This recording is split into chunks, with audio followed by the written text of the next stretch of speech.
नमस्ते, जय श्री कृष्ण, ओम साई राम। मैं करुणा शाह तमाम साई भक्तों का स्वागत करती हूँ मेरे अपने यूट्यूब चैनल पर, जिसका नाम है साई करुणा। उम्मीद करती हूँ आप सब स्वस्थ होंगे, मस्त होंगे और साई कृपा से तंदुरुस्त भी होंगे। माफ़ कीजिएगा, करीब-करीब 1 सवा महीने के बाद मैं आपके सामने उपस्थित हुई हूँ। मेरी बेटी की शादी थी, उस चक्कर में हम लोग पिछले 1 डेढ़ महीने से बहुत व्यस्त चल रहे थे और उस चक्कर में मैं आप लोगों के लिए वीडियो नहीं बना पाई। पर यहाँ से कोशिश करूँगी कि थोड़े-थोड़े दिनों के अंतराल पर जैसे पहले चला आ रहा है, वैसे वीडियोज़ मैं आप लोगों के लिए बनाकर लाती रहूँ। अब जो उदी की सीरीज़ हम लोगों की चल रही थी, उसी को हम आगे आज बढ़ाते हुए एक बहुत प्यारे और एक बहुत उच्च कोटि के भक्त के बारे में आज आपको बताने जा रही हूँ। तो बने रहिएगा वीडियो चैनल पर। शिरडी जो भक्त आए होंगे वो शनि शिंगणापुर ज़रूर जाते। तो शनि शिंगणापुर के रास्ते में नेवासा नाम का एक गाँव आता है। उस गाँव के एक पाटिल हुआ करते थे, श्रीयुत बालाजी पाटिल, जिन्हें नेवासकर कहा जाता था। हो सकता है नेवासा गाँव के पाटिल होने के कारण उन्हें ये पद मिला हो।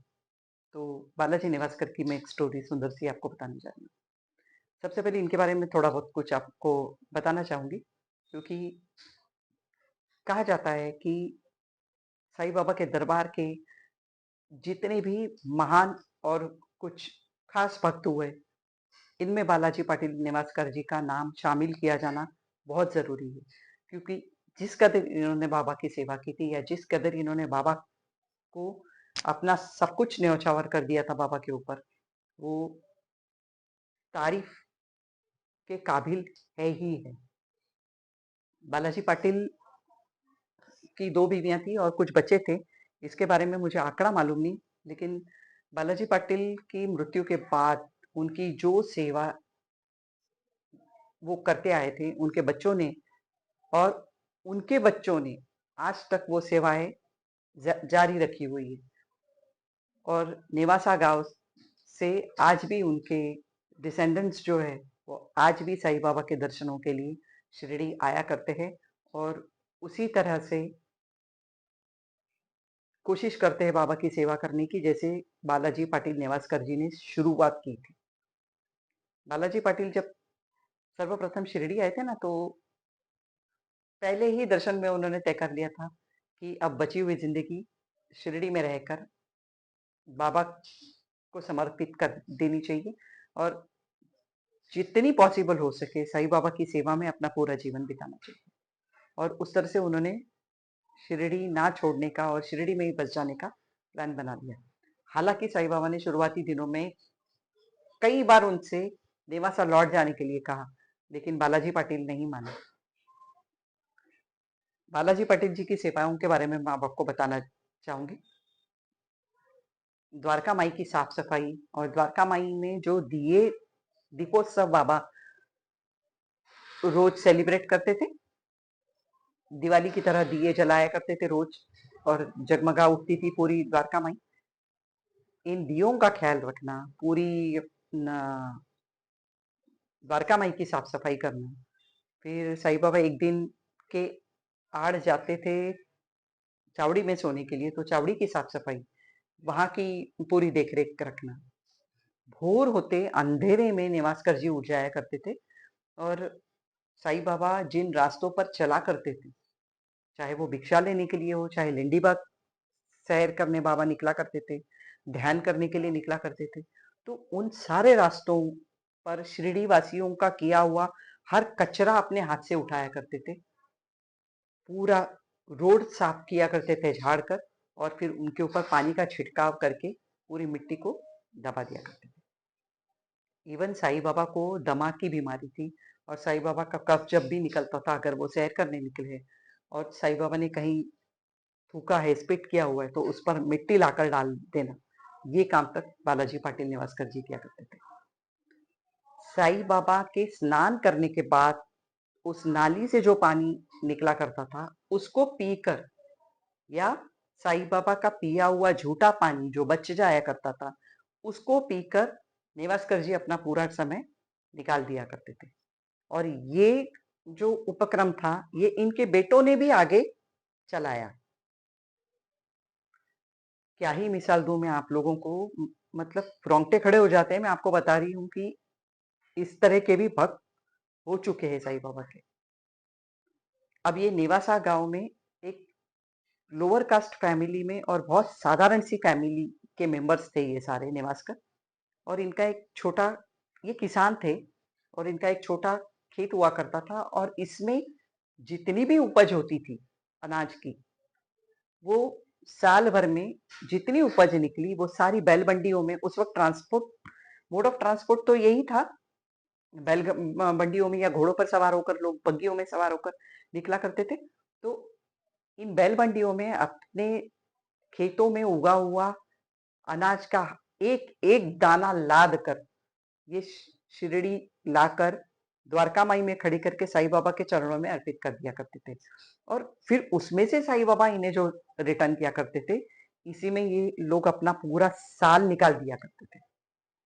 हालांकि थोड़ा अनाज अपने लिए रखकर बाबा पूरा ही अनाज आशीर्वाद के साथ इन्हें लौटा दिया करते थे। ये बात अलग है, पर इसे कहते हैं तन, मन और धन से अपने सदगुरु को समर्पित हो जाना, जो नेवासकर जी ने कर दिखाया। इनकी 2 बीवियां थी और इनके कुछ बच्चे थे। अब ये जब भी शिरडी साईं बाबा के दर्शनों के लिए साल में 1 बार 2 बार जब भी आया करती थी ये लेडीज और इनके घर के बच्चे, तो साईं बाबा खुद दुकानदार को बुलाकर उनसे साड़ी और ब्लाउज पीस ये सब खरीद कर, ऊटी भरना कहा जाता है मराठी में, इनके गोद भराई किया करते थे, गोद में भर दिया करते थे ये सामान, और उदी देकर उनके आशीर्वाद पर अपना हाथ जरूर रखा करते थे। इसी से ये सब लोग स्वस्थ थे और अपनी जिंदगी के में मस्त भी थे। हालांकि बहुत धनवान फैमिली ये थी ही नहीं। अब बालाजी पाटिल, एक वक्त ऐसा था जब वो नेवासा में अपने गांव में थे, और इनकी गांव में एक, जहाँ गाय भैंस को बांधा जाता था ना, वो बाड़ा था।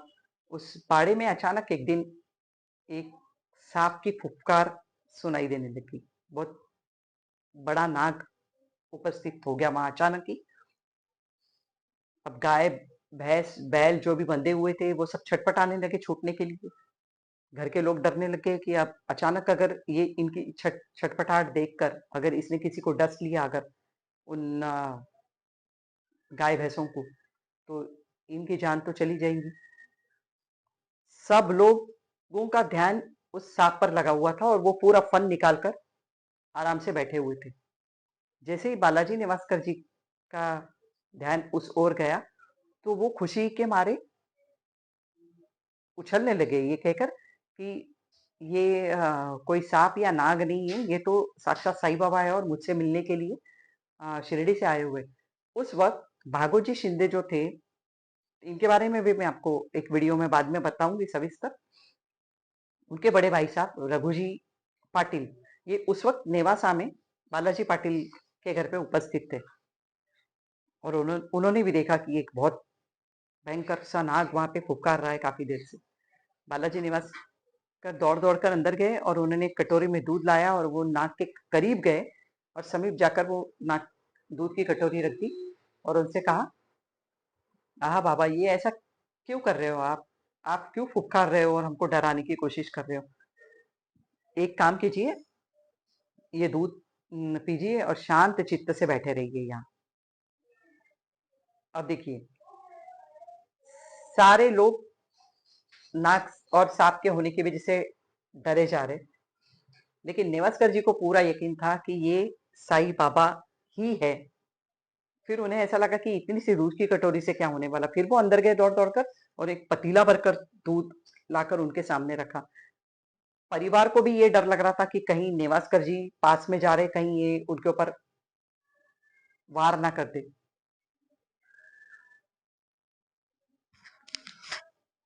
इस तरह से फुफकारते हुए उन्होंने दूध जब सामने ले जाकर रखा, उस नाग ने शांति से दूध पिया और पता नहीं अचानक ही किसी की नजर में आए ही नहीं और अचानक वहां से गायब हो गए। अब ये जो नाग या सांप थे, इन्हें ना किसी ने आते हुए देखा था और ना ही किसी ने जाते हुए देखा था। सब डर गए थे कि कहीं वो घर में ना घुसे, इसलिए सबकी नज़र उन्हीं की ओर थी।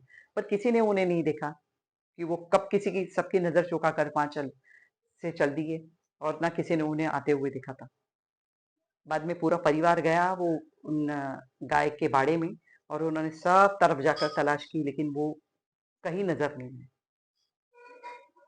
तो साईं बाबा ने इस तरह से उन्हें दर्शन दिए थे।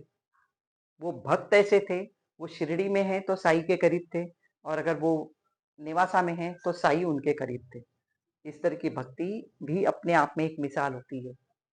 भक्ति हो तो पाटिल जी जैसी हो, ये मैं ज़रूर कहूँगी। वीडियो बहुत लंबा होता जा रहा है, तो मैं इस वीडियो को यहीं स्टॉप करती हूँ। तुरंत एक वीडियो और लेकर आ रही हूँ मैं आपके सामने। बालाजी निवासकर पाटिल जी के साथ में घटी उदी का एक बहुत बड़ा चमत्कार लेकर, तब तक के लिए कहीं मत जाइएगा। बने रहिएगा इस वीडियो चैनल पर। बहुत जल्द मिलती हूँ आपसे। ओम साई राम।